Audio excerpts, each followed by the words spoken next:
Okay, here we go. Whistling Hairless Apes. Season 3, episode 11, I believe, or 12, I'll check. But let's talk about sex, part 2. Welcome to the Church of Science. I'm Dr. Gene Mesco.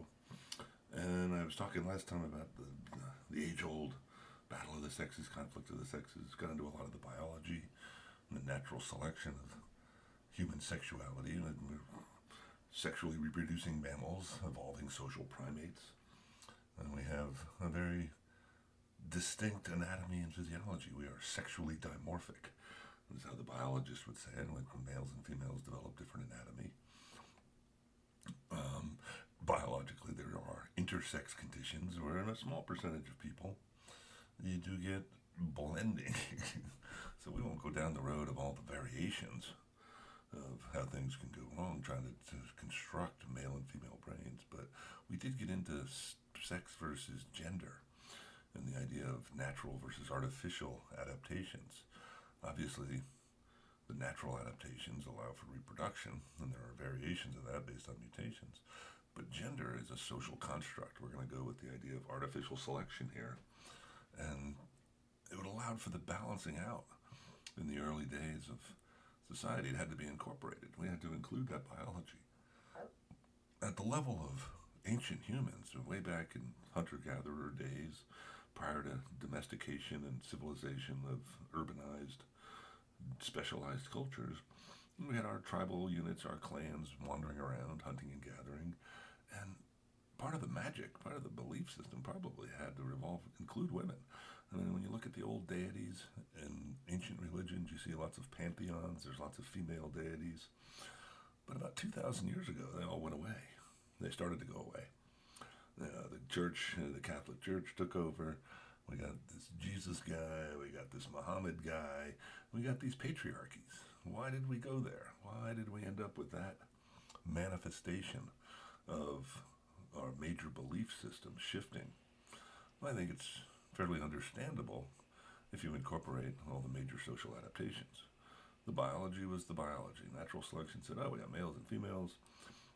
Males are expendable in terms of reproduction, and even a monkey troop, a chimpanzee troop, will put the males out on the periphery in a threatening situation and protect the females and the small ones.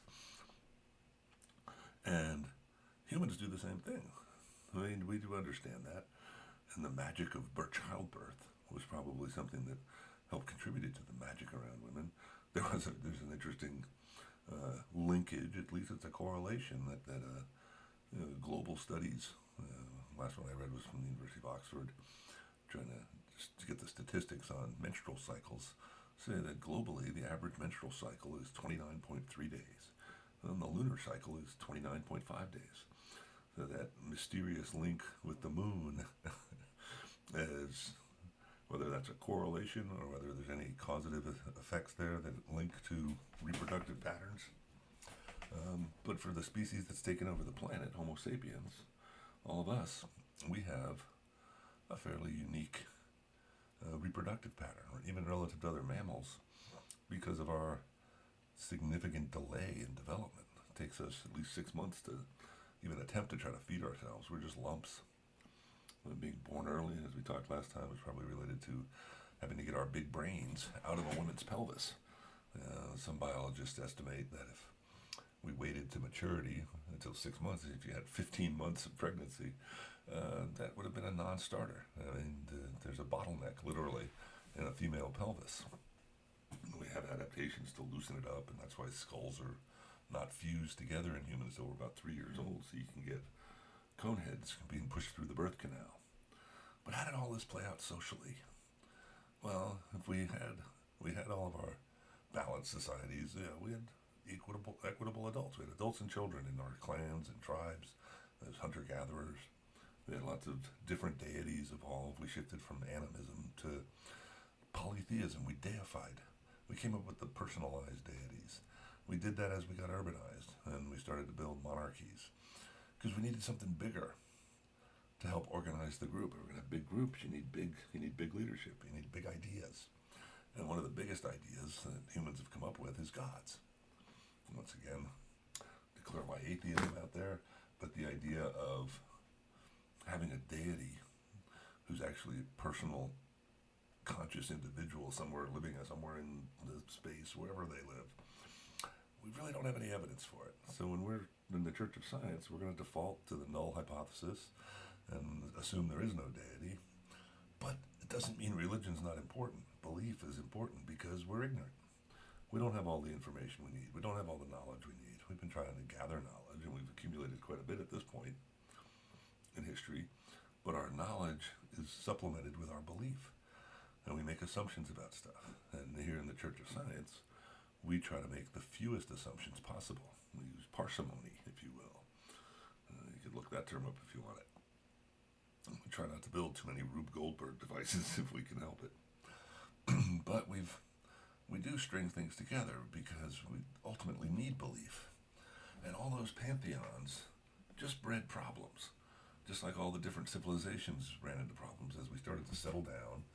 Oddly enough, when we stopped being hunter-gatherers and we decided to settle into different places, things got a little tight after a time. People kept reproducing, and that's one of the hazards of biology. If you're successful, you make more babies, they start getting crowded. As things get crowded, they get tense. People start fighting over things. Who's got the better view? Who's got the better real estate? Who's got the better beach? Who's got the better fields? And we started to fight about it. And that's what we've been doing pretty much for the last few thousand years. We've evolved these big urbanized civilizations, primarily run by monarchies, and we coupled them with patriarchies. We shifted away. That's what Jesus did for us, and the Jewish deity, and Allah over in Islam. All of those guys, all of those male deities have taken the top spot in our belief systems. And the big daddies told us what to do. Because we've been fighting each other for thousands of years now. We've all picked up different parts of the civilization. We all settled in different areas.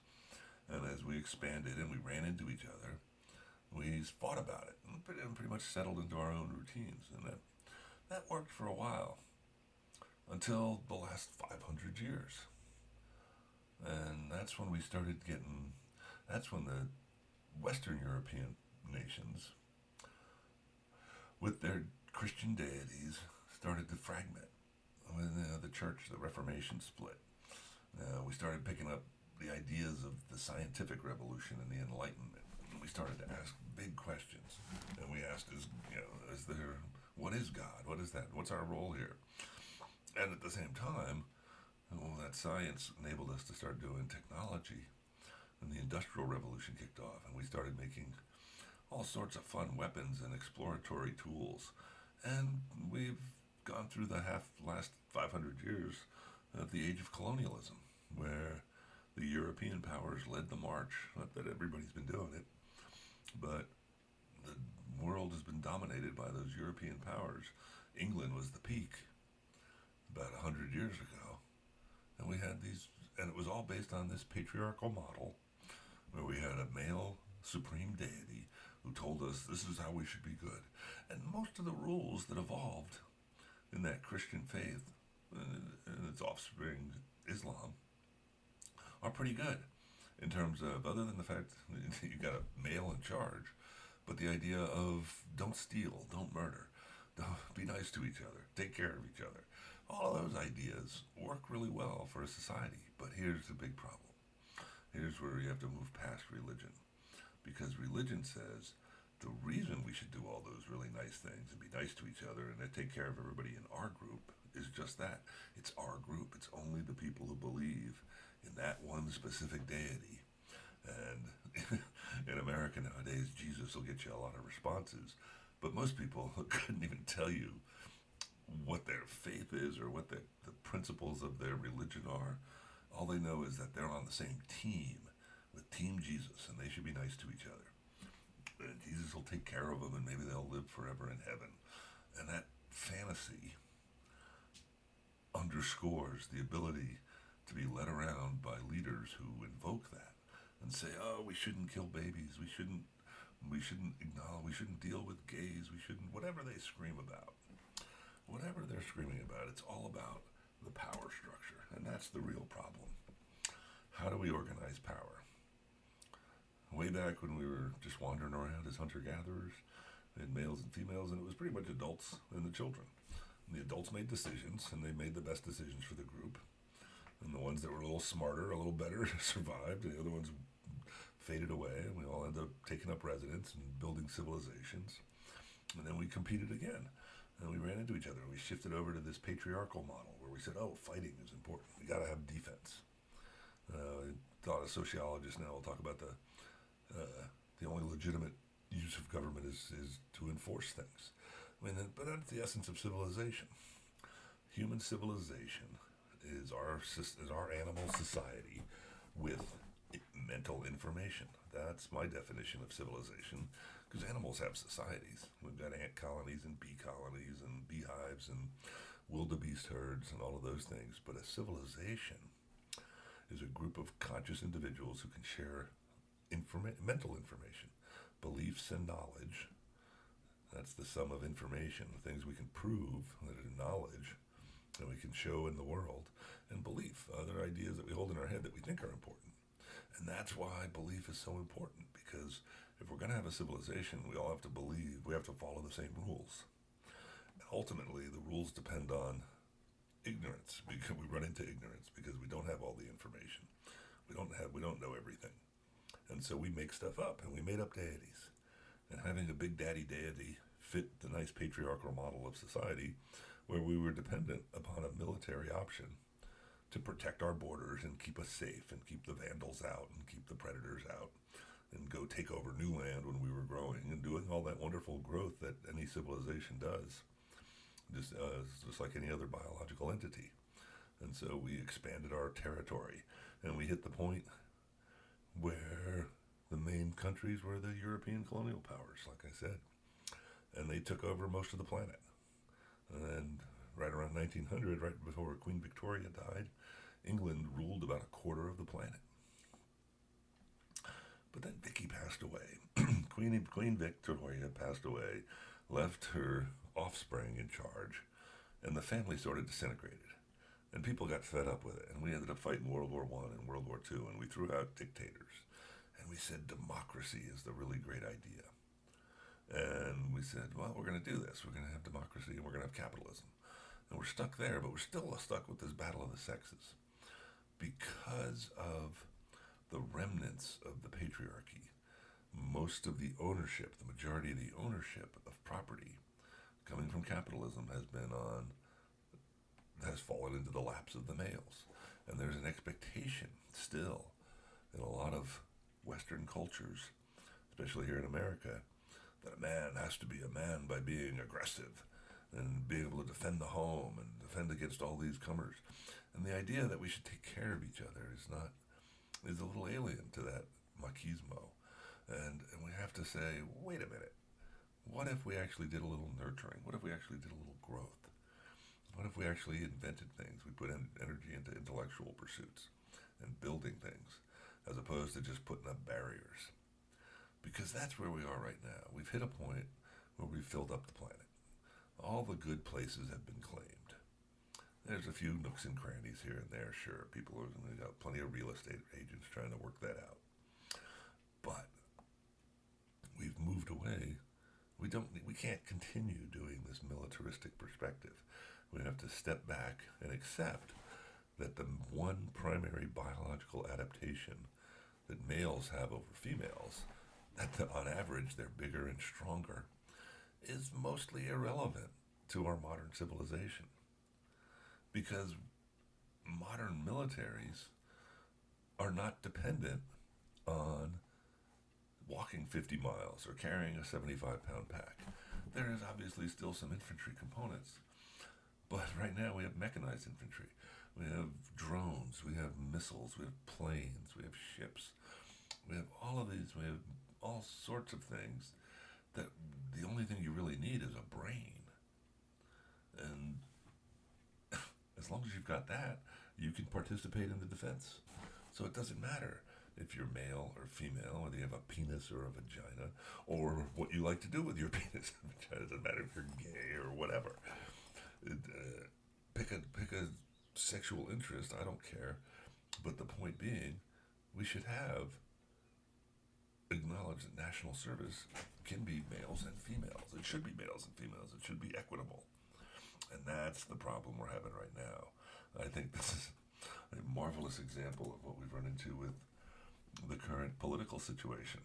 Staying in the theme of politics here with sex as the main component, with Kamala Harris versus Donald Trump as our candidates, the male female question becomes huge. It's in the back of everybody's mind. You see it and you think, a woman versus a man, who should I pick? And there's the age old impetus to say, oh, it should be a male. It's always been a male in America. But if you look around the world, you go, wait a minute, other countries have put some women in top positions. And guess what? They didn't disintegrate, they didn't fall apart. They were able to manage it. And the question becomes, do we want to have someone who says democracy is important, every vote's important, and we figure out how to maybe skim a little off the top and maybe rein in capitalism a little bit? Because that's what the Democrats are saying.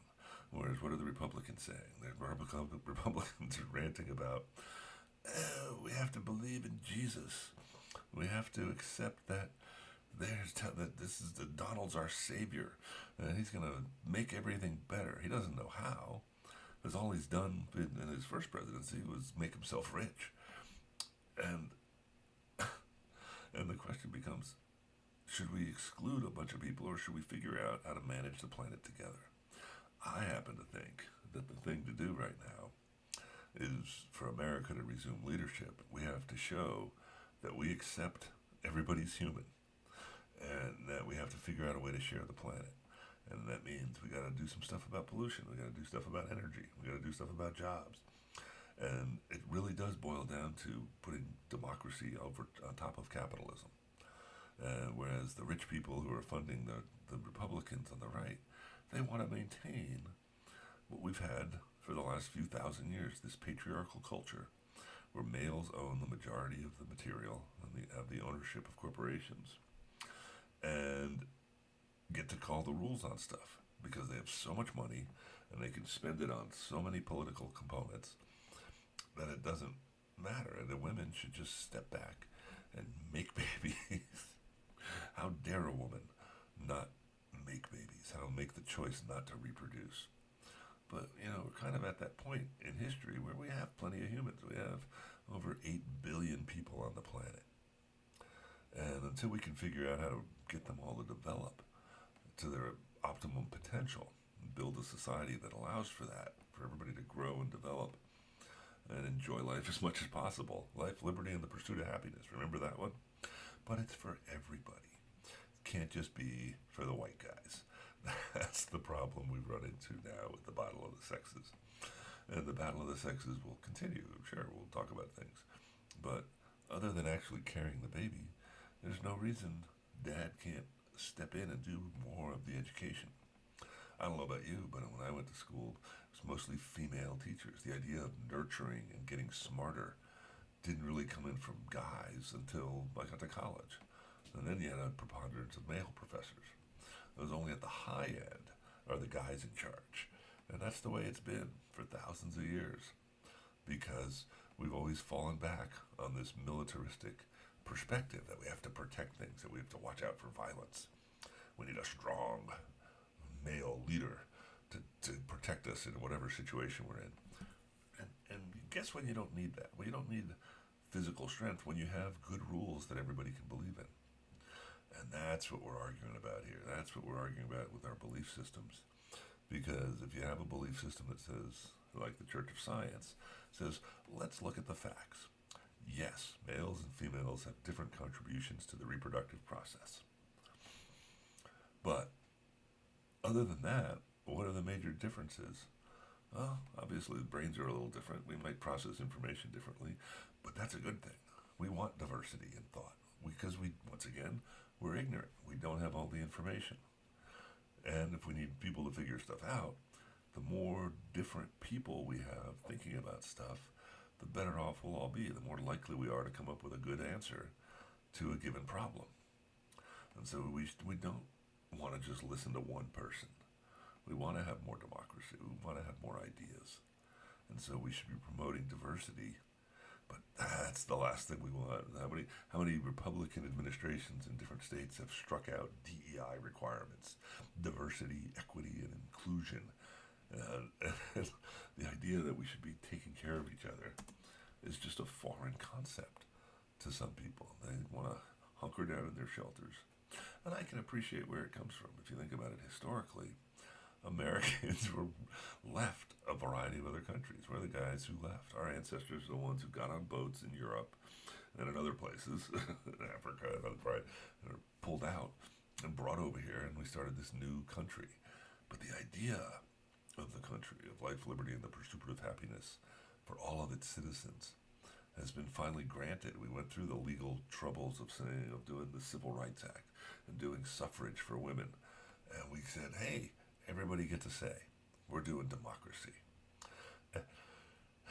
One of the big ones, obviously, is abortion. But the whole point should be, if we're free to do what we want.